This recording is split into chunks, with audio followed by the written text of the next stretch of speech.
नाम से मतलब था जो लोग बाद में आए होंगे उनको पता नहीं होगा। कोई नहीं, मैं ऐसे ही बोलूँ मतलब वैसे भी खत्म हो गई तो क्या बोलते ही बहुत कुछ सोच के आई थी, बाकायदा रजिस्टर लेके आई थी कि रात भर लिखा बैठ के कि क्या क्या बोलूँगी जाके। बस वो कहते हैं कि जो एक कमी लाइफ में मेरे पास सिर्फ है मेरे फादर की थी, जो मुझे खान सर के रूप में मिले हैं।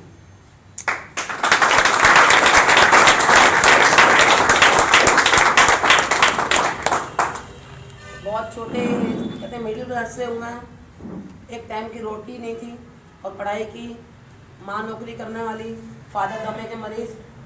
बस एक सपना था कि बच्चों को कुछ बनाना। मम्मी दिन रात नौकरी करती रही और हमें पढ़ाया थोड़ा सा एक सपना था बस कि अपने माँ बाप के लिए कुछ करूँगी मैं। पढ़ी, थोड़ा पढ़ाई की, लेकिन ये था कि करना है जो भी कुछ करना है।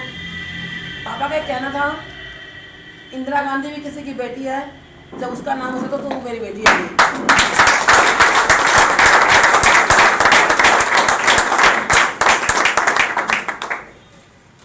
स्कूल पढ़ती थी, साइकिलों की दुकान थी मेरे फादर की। साइकिल की दुकान में पंचर काम हुआ करता था, 50 पैसे का पंचर लगा करता था। आज से करीब 25 साल पहले बता रही हूँ आपको।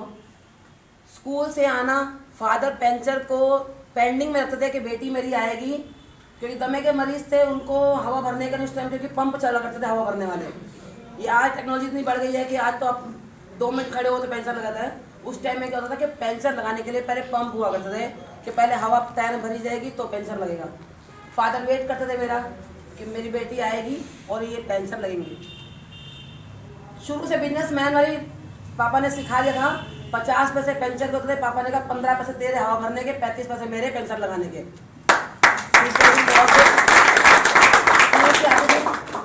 पापा के साथ में पेंचर लगवाने का काम करती थी और धीरे धीरे ऐसे ही पढ़ती चली गई। पढ़ाई हो गई, मैरिज हो गई। मैरिज बस ऐसे घर में हो गई, कहते हैं बस हस्बैंड उस लायक नहीं थे और कह दिया कि जी पकड़ो अपनी फैमिली। सर ने कहा ना जब एक साथ बन जाती है तो बहुत कुछ जिम्मेवारियाँ बढ़ जाती हैं। कहते जी उठाओ अपनी साथ में लेके आए, उसको लेके जाओ यहाँ से। घर से निकाल दिया। कहते हैं ना कि हाथ में से निवाला भी उन लोगों ने छीन लिया कि जाओ अपने आप कमाओ खाओ। शुरुआत करी 0 से, लाइफ को स्टार्ट किया। 150 रुपये की झुग्गी में मैं किराए पर रहती थी।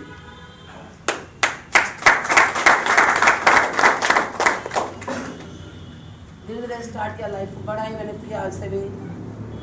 और उस झुग्गी से एक सपना था, पापा ने कहा था इंदिरा गांधी बनना है, इंदिरा गांधी ऐसी मेरी बेटी दिखनी चाहिए। मैंने बोला अब वही तो मन में था कि पापा का सपना कि ये सब करना है। मैंने कहा ठीक है भाई पापा, ऐसी बेटी बनेगी, आपकी चिंता मत करो। 93 की बात है कि 93 में मैरिज हो गई थी, 94 में बेटा हो गया। अब बेटा हो गया, जिम्मेवारी और डबल हो गई। एक तो पहले अपने रोटी खाने को नहीं, ऊपर से एक बेटा साथ में। 94 में फैक्ट्री में ज्वाइन किया मैंने। फैक्ट्री को 1200 रुपये मेरी सैलरी हुआ करती थी। 1200 की सैलरी पे मैं फैक्ट्री में जॉब करती थी। सारा दिन बेटे को साथ में लेके रहना, 8 घंटे की जॉब को 10 घंटे करना, क्योंकि 2 घंटे फालतू करती थी। बेटे को साथ रखना, कल को मालिक ये ना कहे उठाओ बेटे को जॉब साथ में लेके आते हो तो मेरा काम सही से लो। 2 घंटे फालतू वर्क करती थी बेटे को साथ में लेके। मालिक ने कहा जितने ये बेटा बड़ा होगा ना बताऊंगा कि तुम्हारी मम्मी ने ऐसे वर्किंग किया है। मैं कहा सर अच्छी बात था, बताइएगा जरूर बेटे को। लाइफ धीरे धीरे बढ़ती चली गई, बढ़ती गई। 96 में सर ने कहा ना कि खुशकिस्मती तो आती है, मेरे लिए एक दरवाज़ा खुला, जो दरवाज़ा था सहारा इंडिया का। 96 में सहारा इंडिया का ऑफ़र लेके एक लेडीज़ आई मेरे पास, बहुत ममदन थी, तस्लीम उनका नाम था। उन्होंने मुझे कहा कि मैम बैंक में जॉब करोगे? अब 12 घंटे 10 घंटे जॉब करने वाली फैक्ट्री में, और कहा 2 घंटे काम करना है बस, और जितना करते हो इतना पैसा मिलना शुरू हो जाएगा। मैं कहा ठीक है मैम करूँगी। चली गई, काम स्टार्ट किया। उन्होंने सेकंड डे मीटिंग बुलाया, मीटिंग में मैं गई। मीटिंग में भी असलम खान जी जैसे ही समझ लीजिए, कहते हैं ना एक मेरे तो फितरत में रहा कि शायद फादरों का हाथ सर पे शुरू से रहा है। फादर का बचपन से रहा, तो पढ़ लिख गई। सहारा में ज्वाइनिंग ली तो एक सीनियर मिले SK ठाकुर जी, उन्होंने भी अपनी आप बीती बताई मुझे। तो बस वो था लिया कि सारे ने ज्वाइन कर लिया। उन्होंने कहा कि मैं एक पेन बेचा था रोड पे साइकिल से, और वो मारुति सर थे। मैंने कहा सर साइकिल से पेन बेचने वाला मारुति तक पहुँच रहा तो जरूर इसमें कुछ होगा। मैंने सारा इंडिया ज्वाइन कर लिया। धीरे धीरे धीरे धीरे स्टेप बाय स्टेप वर्किंग करते चली गई। 96 से लेकर 98 तक बहुत बेहतरीन वर्क करा मैंने। 98 सर समझ लीजिए कि मैं एक ऑनर बन गई थी कि झुग्गी की।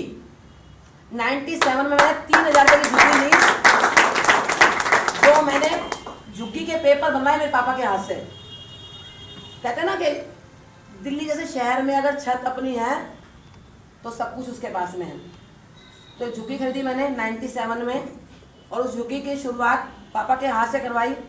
पापा के हाथ से वो 3000 रुपये लगवाए, और वो 3000 रुपये आज तक की मेरी प्रॉपर्टी में इन्वॉल्व है। आज मेरे करोड़ की प्रॉपर्टी है, ये सब वो 3000 रुपये उसमें ऐड है। झुग्गी ले ली, पापा ने कहा कोई बात नहीं बेटा, कोई निकालने वाला तो नहीं है ना, किराया का मकान है, खाली तो नहीं करना पड़ेगा। फिर ठीक है बेटा आप इसमें रहो, कोई बात नहीं, रोटी होगी ठीक है, नहीं होगी तो आराम से बैठे तो हो। ले लिया, रहना शुरू करा वहाँ पे। 98 में उस फादर का हाथ मेरे सर से उठ गया। सोचिए, जो एक सिर्फ ये कहना होता कि नहीं बेटा तुम जिंदगी जी सकते हो, वो फादर इस दुनिया में ही नहीं रहे। फिर दोबारा टूट गई कि कुछ नहीं कर सकती मैं। मजबूरी थी कि बेटा उस टाइम में था। 98 में बेटा मेरे पास में 3.5 साल का मेरा बेटा हो गया था बड़ा। आज सॉफ्टवेयर इंजीनियर है वो।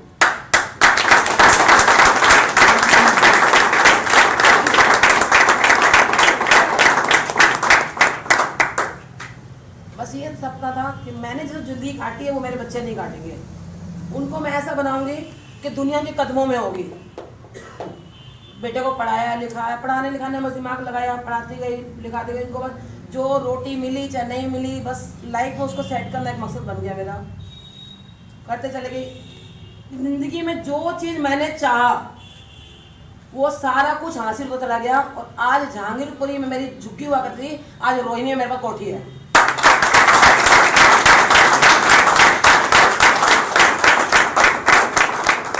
ऊपर वाले का रहमो करम है और मेरे फादर का सर पे हाथ कि इस कमाई में हराम का 1 रुपया नहीं लगा। दिन रात मेहनत करी मैंने, ना दिन देखा ना रात देखा, और वर्किंग करते चली गई और आज यहाँ तक पहुँच गई मैं। और आज मेरे पास में 3 बेटे हैं। मेरा बड़ा बेटा सॉफ्टवेयर इंजीनियर है, छोटा मेरा बेटा BCA कर रहा है, थर्ड मेरा बेटा 9th में है। तीनों बेटे मेरे बहुत लायक हैं। जितना जो मुझे अपने मेरे फादर मुझसे एक्सेप्ट रखते थे, उम्मीद रखते थे, वो सारी मैं अपने बेटों से रखती हूँ। तो मेरे बेटों से खड़े उतरे।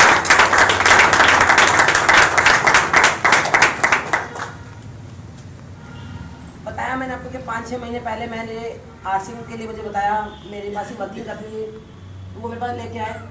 अब मैंने कहा कि फिर वही वर्किंग, ज़िंदगी भर तो यही करती आई हूँ, फिर वही काम करना, काम पैसा तो आ ही जाए और बड़ी बात नहीं है। 1.5 लाख रुपये मेरे लिए कोई बड़ी बात नहीं थी कमाना। और मैं जितना पैसा कमा ही रही थी, तो फिर मैं ये आसिम को ज्वाइन क्यों करती। कहती है कि नहीं मैम कर लो, आपको कर लेना चाहिए, राशन लाते हो, जो बाहर से लाते हो यहाँ से लाना शुरू कर देना। मैं कहा इतनी कमाई है मेरे पास कि मैं राशन बाहर से खा सकती हूँ। मैं 10 लाख की जगह 20 लाख का राशन आ जाएगा, तो कमाती हूँ तो 20 लाख का राशन खा सकते हो, कोई बड़ी बात नहीं है। तो कहते हैं जब खा सकते हो तो एक बार ला के देखो ना यहाँ से। उनके कहने पे मैंने उनसे ऑयल वगैरह जितना मुझसे हो सका उनसे मंगवाना शुरू कर दिया। 7-8 महीने मैंने वही ऑयल यूज़ किया, उस जिनसे सामान लेती थी। मुझे अपने आप में फ़र्क दिखने लगा। मेरे पैरों में दर्द रहता था क्योंकि मेरा 2nd फ्लोर मकान है, सीढ़ियों में चढ़ना तो मेरे पैरों में रहता था। वो दर्द धीरे धीरे ख़त्म हो गया। मुझे लगा कि जो चीज़ कहती है होता तो है, इसका मतलब सुनने में उसके मुंह पे नहीं कहा, लेकिन अंदर ले इसके वाकई में बात में सच्चाई है कुछ।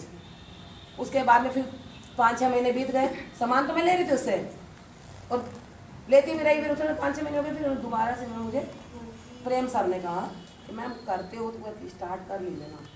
प्रेम सर ऑफिस में आए और खुशकिस्मती मेरी के फादर के रूप में फिर खान सर मेरे ऑफिस में आए थे।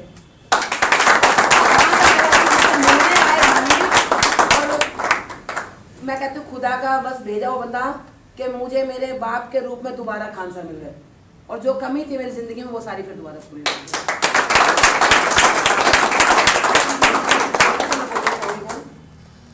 जिंदगी में किसी का साथ जरूरी है, कंधे पर किसी का हाथ जरूरी है, वो साथ हो या ना हो बस उसका एहसास जरूरी है।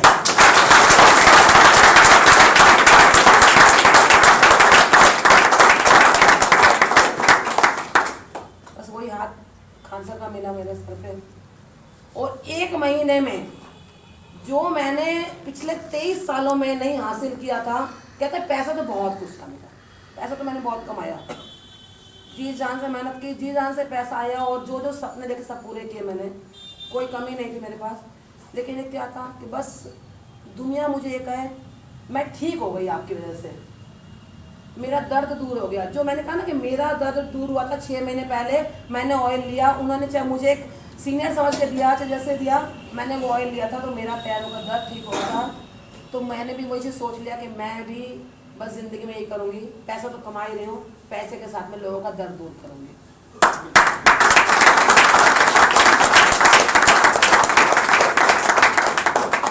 प्रोडक्ट के बारे में जानकारियाँ ली मैंने, जो जो प्रोडक्ट को सीखती चली गई, क्या ना रखा मैंने सब कुछ, सीखती चली गई, बस खाली उसी को फोकस कर दिया, एक ही को फोकस कर दिया कि इसी को ही मेन करना है।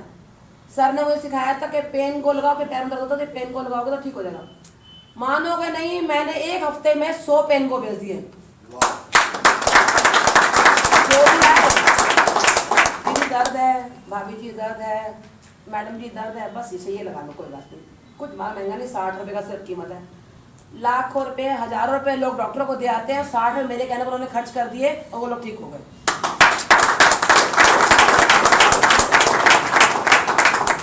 सहारनडी मुल्की पदवी पर हूँ मैं, और कहते हैं कि मैं ये डिसीजन नहीं ले सकती थी कि किसी और कंपनी में ज्वाइन कर सकूँ, क्योंकि सहारा इंडिया अलाउड नहीं करती है कि वो सब कुछ आपको दे रही थी वो 22 सालों से 20 सालों से, कि आप किसी और कंपनी को ज्वाइन करें। तो मैंने अपने छोटे बेटे के नाम पे एजेंसी ली RCM की, और मैंने अपने ऑफिस में फ्रेंचाइजी की तरह पूरा सेटअप बना दिया।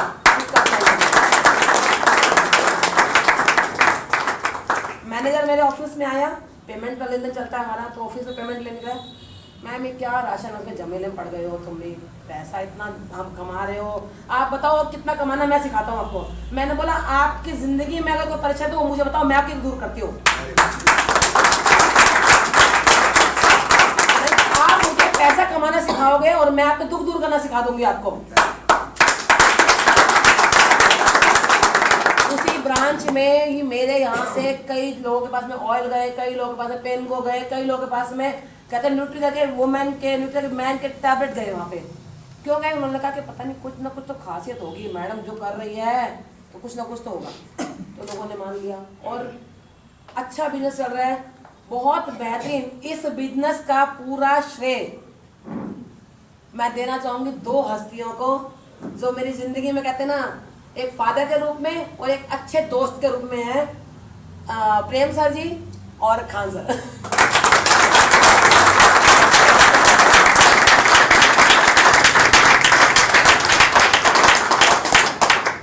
बड़ा दुख होता है वो सोच के कि प्रेम सर मेरे पास पहली बार आए थे और मैंने उनको वापस नहीं देना कि नहीं करना कुछ भी। अब मैं कभी कुछ सोचती ना अकेले बैठ के, यही मेरा साथ दे रहे और इनको मैंने वापस किया था। कितना अपने आप को मैं रियलाइज करती हूँ, मैं खुद समझ नहीं सकती हूँ। मैंने प्रेम से, अब देखिए प्रेम से बताती हूँ उनको, जिस दिन मेरे ऑफिस आते हैं वो उस दिन 1 बजे से पहले घर नहीं पहुँचते हैं, रात को 1-1 बजे तक उनको मैं उनसे बात करती हूँ, सर पहुँच गए? नहीं बस पहाड़गंज पहुँच गया हूँ। नहीं बस यहाँ पहुँच गया। सर मैं बहुत फील करती हूँ आप मेरे से बहुत लेट हो जाते हो। अरे नहीं कोई बात नहीं, आपकी स्टोरी में नाम तो आ रहा है। मैंने बोला सर अहम हिस्से में नाम आएगा आपका। आपने तो फादर से मिलवाया है और आप तो इतने अच्छे मेरे साथी, मैं समझ लीजिए इस टाइम में कि आप मुझे ज़िंदगी जीना सिखा रहे हो, लोगों के दुख दूर करना सिखा रहे हो। और आपने तो मुझे वो शख्सियत दे दी जो मुझे ज़िंदगी में कहते कोई दे नहीं सकता था। एक फादर दोबारा मिलना, कहते हैं माँ और बाप कभी दोबारा नहीं मिलते हैं, ये माँ और बाप ज़िंदगी में एक ही बार मिलते हैं, और जिसको दोबारा मिल जाए तो वो समझ लीजिए खुदा का उसके ऊपर रहम करने का।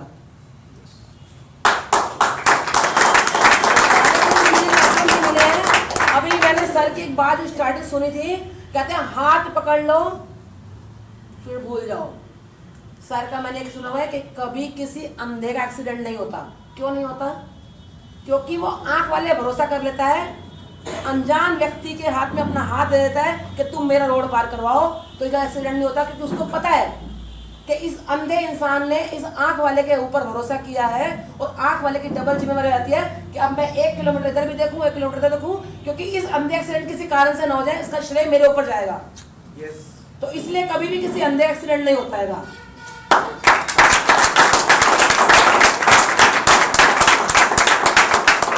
बस मैंने अपने आप को वो ये अंदाज समझ के ना असलम खान जी के हाथ में अपना हाथ दे रखा है। आप पदवी पहुंचाना है, जिस मुकाम पे ले जाना है, जो मुझसे करवाना है, बस आप बोलते चले जाओ और मैं करती चले जाऊंगी।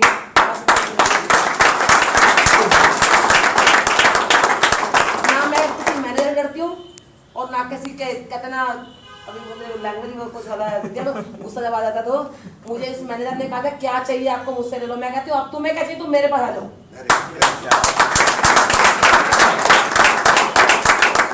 सेंटर की तरफ पूरा सेंटर खुला है मेरे ऑफिस में और वो आते हैं खुद लेने के लिए।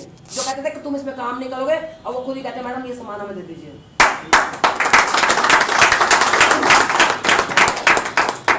एक छोटा सा वर्किंग मैंने स्टार्ट किया है मार्केट में, क्योंकि अभी रेमो करम है कि अच्छे बड़ी मार्केट की मार्केट बन गई हूँ कि मेरे पास 1500 क्लाइंट हैं। 1500 क्लाइंट के और क्योंकि 23 सालों में मैंने इतने क्लाइंटों पे विश्वास जमा लिया है। वो लोग क्या हैं जो मेरे कहने पे कुछ भी करने को तैयार हैं।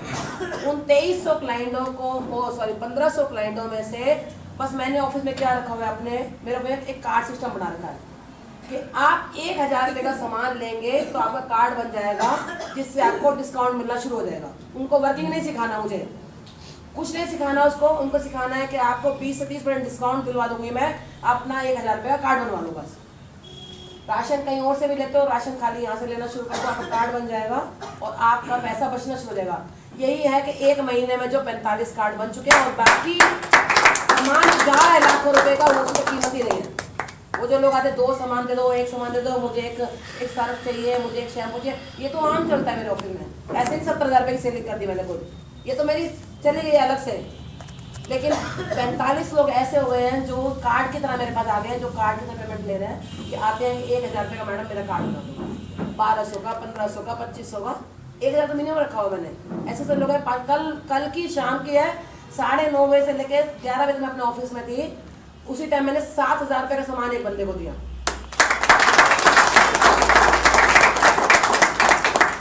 वो करना नहीं चाहते कुछ भी, लेकिन वो कहते हैं अरे मैडम सामान तो लेती है। वो भी बस पैसे से भरपूर थे कि सामान तो लेना ही है मैडम, यहाँ से नहीं तो वहाँ से, सही एक तारीख आई नहीं है, चलो आप अपने पास ले लो सामान। सर लेकर 7000 रुपये का सामान को मुझसे लेके मैं को देना थी 1000 समझा रही थी, 7000 का बिक गया। तो सामान को बस सामान बिकना है, सामान बेचना नहीं है हमें तो उसकी क्वालिटी बताने, सामान तो अपने आप बिक जाएगा। खूबियाँ बता दो तो सामान तो खुद जाएगा। कहते हैं ना किसी की लड़की की अगर अपने बेटे की शादी करते हैं, किसी लड़की की रिश्ता जाता है तो सब खूबियाँ पूछते हैं, तेरी खूबियाँ क्या है, इस लड़की ने किया क्या हुआ है, कितना पढ़ी लिखी है। तो खूबियों से ही लड़की ले आते हैं ना, खूबियों से लड़का ले आते हैं ना हम लोग। तो अपना हम सामान क्या है, वो क्या बेटा बेटी से कम है क्या?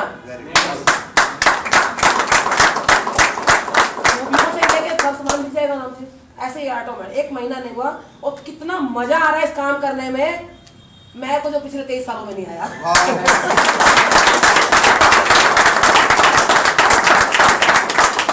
कैसे सब काम हो जा रहा है और कहते हैं ना फादर का आशीर्वाद सर पे, बस फादर का आशीर्वाद सर पे, जो फादर के रूप में मेरे पास है। और मैं कहती हूँ कि कोई दिन नहीं जाता होगा ऐसा कि सुबह की पहली कॉल इनके नहीं आती और रात की लास्ट कॉल इनके नहीं आती है।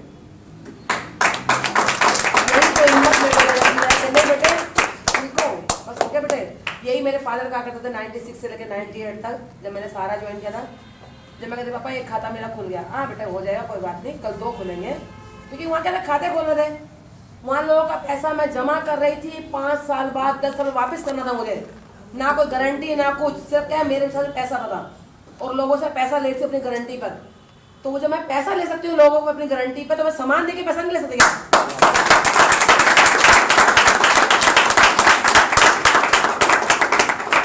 उस टाइम भी एक खाता करके 2 खाते करते करते खुद लगे। फादर का आशीर्वाद था कि बेटा हो जाएगा, बेटा हो जाएगा, बेटा हो जाएगा, और आज मुकाम पे पहुंच गई थी। और आप कहते हैं दूसरे फादर का आशीर्वाद है कि ये सब हो जाएगा हो जाएगा हो जाएगा, फिर पता नहीं किस मुकाम पे पहुंचूंगी मैं। जिंदगी में एक ही सपना है मेरा, हर एक के घर में कहते हैं मदर फादर दाई दादा सबके घर पे हैं। किसी घर पे भी देखा है किसी की दादी के या दादा के पिताजी की फोटो लगी हुई? मैक्सिमम लगती है तो फादर की या उसके फादर की। लेकिन मेरा सपना है कि 7 पीढ़ी तक मेरी फोटो लगी होनी चाहिए वहां पर। मेरे पोते का पोता भी कहे तो ये देखिए मेरी दादी की दादी है, जो विरासत में हमें ये बिजनेस देके गई है, क्योंकि ये बिजनेस जो है ना 7 पीढ़ी होता है। आपको बिजनेस की खूबियाँ नहीं पता होंगी, क्योंकि मैंने बहुत कम, मेरा शुरू से असूल रहा है, मैं कोई भी काम करती हूँ बड़ा गहराई में करती हूँ। मैंने सर को जब सुना, सर पहली बार मेरे ऑफिस में आए तो मैंने सुना सर, मगर सर मैं क्यों करूँ, पैसा तो बहुत है मेरे पास में और पैसे की कमी नहीं, मैं कमाती हूँ, बड़ी बात नहीं है मुझे इतना पैसा कमाना। उन्होंने कहा था बेटा पैसा कमाते हो, आज तुम हो तो पैसा आ रहा है, कल तुम ना रहो तो क्या पैसा आएगा? मैं कहा सर हाँ ये तो है कि पैसा नहीं आएगा, क्योंकि बिजनेस मेरे साथ ही खत्म हो जाएगा। डॉक्टर का बेटा डॉक्टर कभी नहीं बनता है, और बन भी आता तो बड़ी बात है। और क्या डॉक्टर फादर की डिग्री का बेटे को डिग्री प्रोवाइड होती है? नहीं होती है कभी भी। लेकिन ये बिजनेस ऐसा है कि आपकी 7 पीढ़ी को बिजनेस देके जाएगा।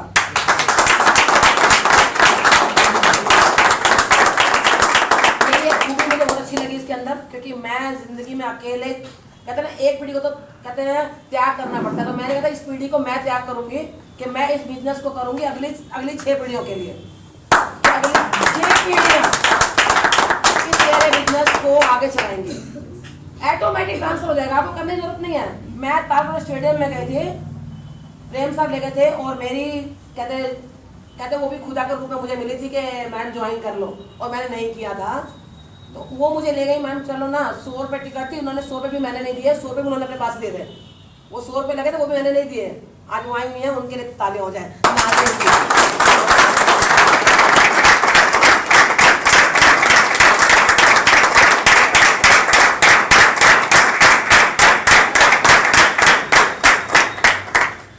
स्टेडियम में गई थी, स्टेज पे देखा मेरी तरह एक भावुक लड़का अपनी स्टोरी बता रहा था कि मेरे फादर ने ये बिजनेस किया था और हम लोग तो उसके कहते खिलाफ थे, पे करना ही नहीं है कि आटा चावल देनी है, ये बेचना शुरू कर दी हो आप, खिलाफ है। और उस बेटे के फादर की डेथ हो चुकी थी और वो बिजनेस उसको विरासत में मिला था। बस वही आंखें खुल गई कि जब इसको मिल सकता है तो कल को भगवान ना करे मुझे अगर कुछ हुआ तो मेरे बेटे को भी विरासत में मिल जाएगा।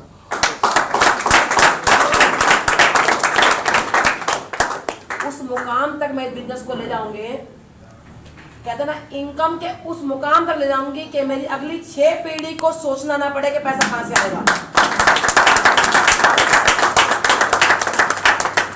तो शुरुआत है, शुरुआत में ही सर ने मुझे इतना बना दिया कि बोलने की हिम्मत भी नहीं रही, वो तो बस आशीर्वाद है कि हिम्मत थोड़ी जुटा ली है। लेकिन बहुत कुछ सर ने जो मेरे लिए सोच रखा है वो मैं सारा पूरा करूंगी, इसमें कोई दो राय नहीं है। हाथ दे रखा है उनके हाथ में, वो मुझे जैसे कहेंगे जिस टाइम कहेंगे। मैं 11 बजे घर पहुंचती हूँ तो उनका कॉल पहुंचता है, घर पहुंचे कि नहीं पहुंचे, मैं बोला पहुंच गई।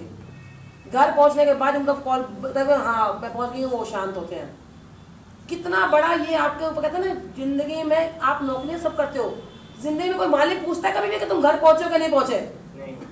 मर गए भले मर जाओ, कल दूसरा मुझको मिल जाएगा एम्प्लॉय।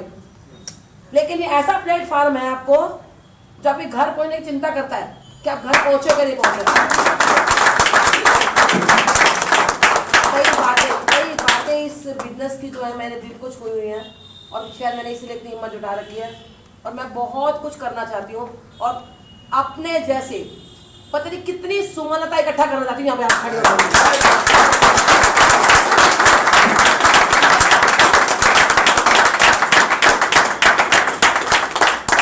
सुमनता तो बड़ी दूर की बात है, कह सकते हो ना बाप की इंदिरा गांधी बेटियां।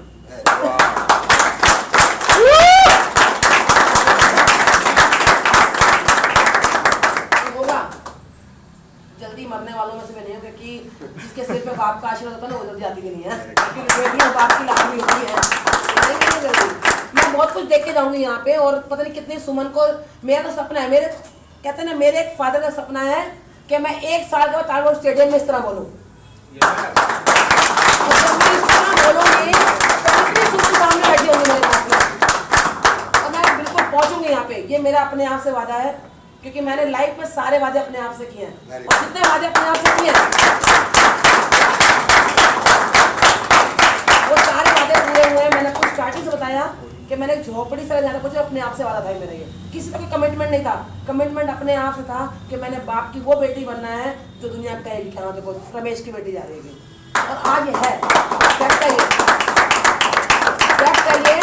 मेरे सके चाचा बैंक में, स्टेट बैंक में क्लर्क थे और मेरे फादर एक रिक्शा साइकिल पे पंचर लगाने वाले। वो मेरे चाचा मेरे घर नहीं आया करते थे कि हम किसके घर जाएं, हम बैंक में नौकरी करते हैं और वो पंचर लगाने वाले के घर में जाएंगे, नहीं आते थे वो। लेकिन मेरे घर में वो आज भी आते हैं कि नहीं हम तो एक बैंक वाली घर में जा रहे हैं। यही तो मुकाम चाहिए फादर का नाम। आज वो शान से कहते हैं बेटी हो तो रमेश की बेटी जैसी। तो शुरू से रही है। शायद कहते हैं ना लाइफ में कामयाब वही इंसान है जो इमोशनल है। लाइफ में इमोशनल है, सीरियस अपनी लाइफ को लेके, वो लाइफ में कामयाब होता है, वो सब कुछ हासिल कर सकता है। धीरू भाई अंबानी ने कहा ना कि मैं रोड पे चाय नहीं पी के जाके चाय पीऊंगा जाके रेस्टोरेंट में, तो उसकी सोच थी और वो उससे ऐसा बन गया। तो मेरी सोच थी कि वो झुग्गी से लेके मुझे कोठी में जाना था। मेरी सोच थी कि मैंने जो नहीं हासिल किया, मैं इंग्लिश बिल्कुल नहीं आती मुझे, लेकिन मेरी सोच थी कि मैं जब अपने बेटे में स्कूल में जाऊं तो मेरे बेटे इंग्लिश में बात करें सबके साथ। और वो होता है, बड़ा गर्व होता है मुझे, बड़ा गर्व है मुझे अपने बच्चों पे, बहुत नाज है।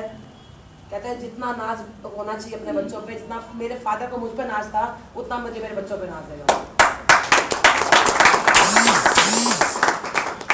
बस बोल नहीं पाऊँ, बाकी नेक्स्ट टाइम के लिए थैंक यू वेरी मच।